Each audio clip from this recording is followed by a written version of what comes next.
Hello and welcome back to another Kerbal Space Program video. In this video, we will be discussing 5 aerodynamic issues that I found.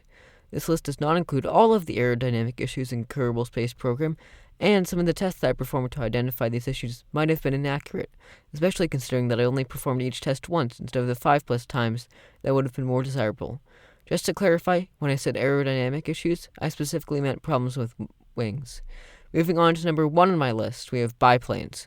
This one is a pretty commonly known problem with Kerbal Space Program's aerodynamic system. Basically, the problem with biplanes in the real world is that wings that have been vertically stacked produce less lift because the wings interfere with one another. In the real world, this means that biplanes will produce 20% more lift than monoplanes that have the same wing length.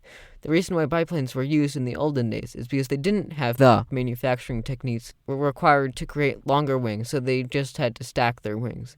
I tested that in Kerbal Space Program using this plane. This plane had a set of stacked wings and a pair of monoplane wings. Then I clicked the F12 key to turn on the aerodynamic overlay.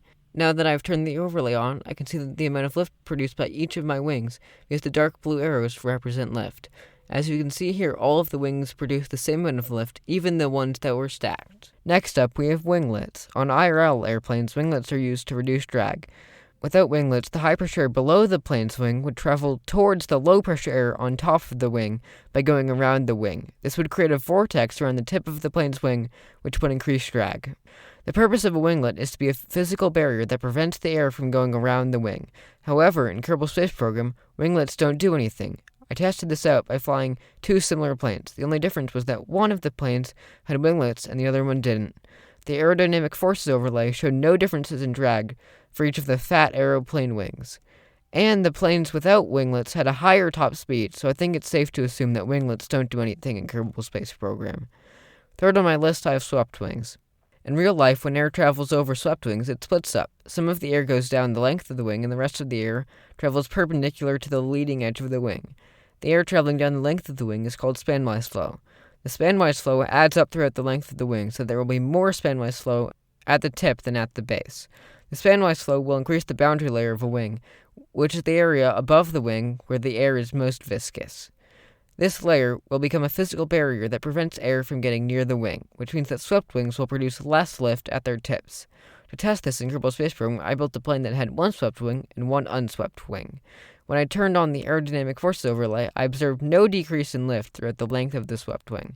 Not only that, but the swept wing also produced the same amount of lift as the unswept wing. Next up, we have something called the ground effect. The ground effect states that when an airplane is flying at an altitude equal to half its wingspan, then it experiences an increase in lift. This is because wings will deflect air downwards. Normally, this air will be able to move down away from the plane, but at low altitudes, this air is bounced back by the ground, thus forming a high-pressure pocket between the plane and the ground. This high-pressure air then tries to move towards the low-pressure air above the plane, but it just hits the wings and moves the plane upwards. In real life, this is used to make an acranoplane possible. Acranoplanes are aircraft with really small wings that float above the surface using the ground effect. In Kerbal Space Program, this doesn't happen, and I built a monstrosity to test this out. Originally, I built a much smaller plane, but I learned very early on that I'm a very bad pilot, and am incapable of flying that close to the ground.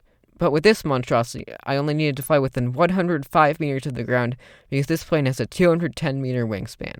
However, this massive wingspan created problems when I was unable to take off because my wings would just hit the spaceplane hangar.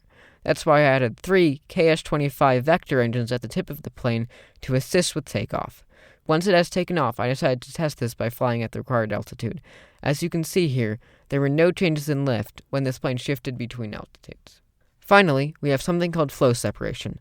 Flow separation is created by the boundary layer. During a stall, aircraft start going so slowly that the force exerted by the boundary layer starts to exceed the movement of air over the wing. This creates a pocket of air above the wing that is actually going in the opposite direction. This is why wings start to lose lift during stalls. But it also creates an area behind the wing that has much less airflow, because this separates the airflow. I tested this in Kerbal Space Program by having 2 canards, one at the front of the plane and one behind the main wing. As you can see here, throughout the entire stall, both pairs of canards always produce the same amount of lift.